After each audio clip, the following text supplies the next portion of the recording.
I tried this amazing natural sweetener from Date Foods and I thought to share the recipe. Please keep watching.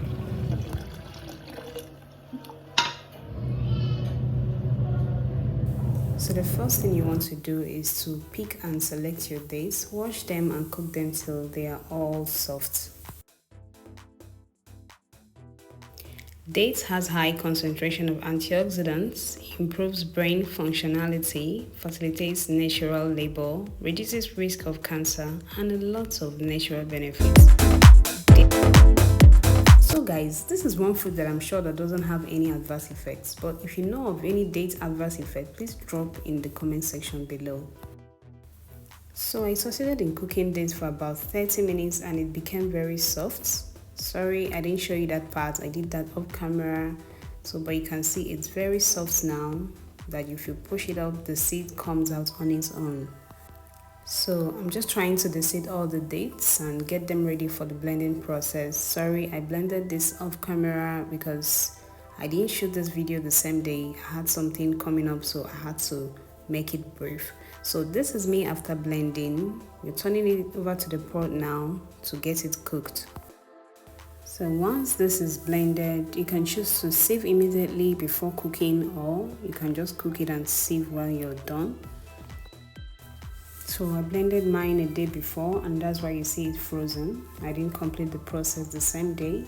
So while I'm just checking up the dates to see if it's properly cooked. So I'm just going to cook that for about an hour. I also love to state that if you want yours to have a thicker consistency, please cook for longer hours. But if you don't want it to be too thick, you can just cook for like 30 minutes. It's okay. So after an hour ago, I'm back and this is what it looks like. For me, I think I'll just turn off the heat now because this is the consistency that I want.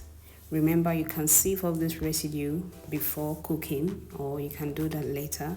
But I did mine before and after cooking, so that's why you still see the residue in it.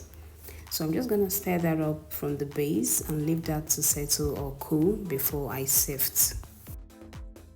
So this is cooled down now and I'm just sifting it. Oh, see how that looks, so luscious. After the sifting process, I'm still going back to cook it again because I discovered it's a little bit watery for me, or I was trying to use mine for zobo as a syrup. So guys, this date syrup is actually nice. You can use it for your toppings, your fruit juices to sweeten them. Feel free to use it as your toppings for your pancakes, you know, just like you do with your maple syrup. It serves multi-purpose, okay guys? So let me know if you'll be trying this date syrup. Let me know what other videos you want me to shoot, guys. But this is just so perfect. I hope you try this and tell me what you think about it. See you in my next one. Bye bye.